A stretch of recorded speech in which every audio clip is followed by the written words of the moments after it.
al-ilmu wal adlu warahmah. Nah, ini dia. Jadi di dalam menghajar itu dasari dengan 3 hal ini. Ilmu, dasari dengan ilmu. Kita harus tahu kalau itu memang betul-betul sesat, menyimpang, kebid'ahan. Yang kedua, al-adl, keadilan. Ya, dasarnya bukan karena zalim kita benci, puas ingin dia supaya sesat dan semisal, enggak.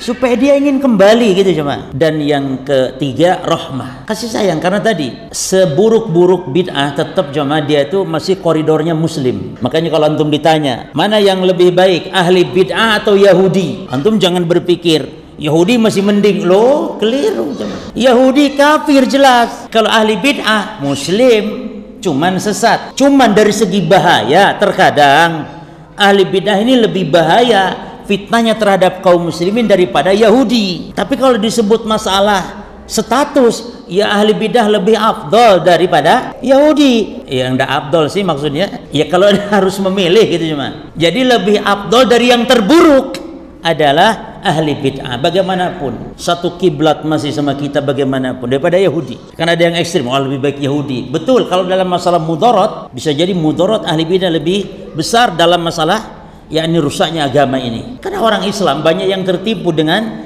pelaku-pelaku bid'ah sehingga menjadi rusak Islam. Beda dengan Yahudi. Orang Islam kalau Yahudi jelas kafir gitu. Oleh karena cuma ada orang yang kalian ini dakwah kenapa? Hanya kepada orang-orang Islam saja katanya.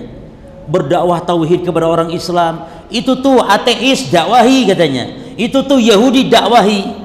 Maka kita jawab para jemaah, fitnahnya orang Islam yang sesat, berbuat syirik, berbuat kekufuran, tapi statusnya disebut muslim, ini lebih bahaya menipu umat. Yang membuat sesajen itu kalau orang awam melihat itu juga muslim, dan sesajen itu ajaran Islam karena yang berbuatnya adalah yang pakai peci putih. Itu bahayanya cuma. Sehingga orang awam akan menyangka, oh berarti sesajen itu bagian dari syariat Islam. Ini kalau tidak didakwahi akan bahaya, merusak agama. Beda dengan ateis. Kalau ateis sudah jelas ateis, tidak akan merusak. Dari kalangan orang-orang awam yang suka sedekah laut, yang suka ke dukun, itu kan subhanallah kaum muslimin. Kalau kita tidak dakwahkan ini, maka akan merusak kaum muslimin yang awam dan akan merusak ajaran Islam itu sendiri. Maka kita gencar dakwah tauhid ini kepada kaum muslimin karena masih banyak kaum muslimin yang berbuat kesyirikan.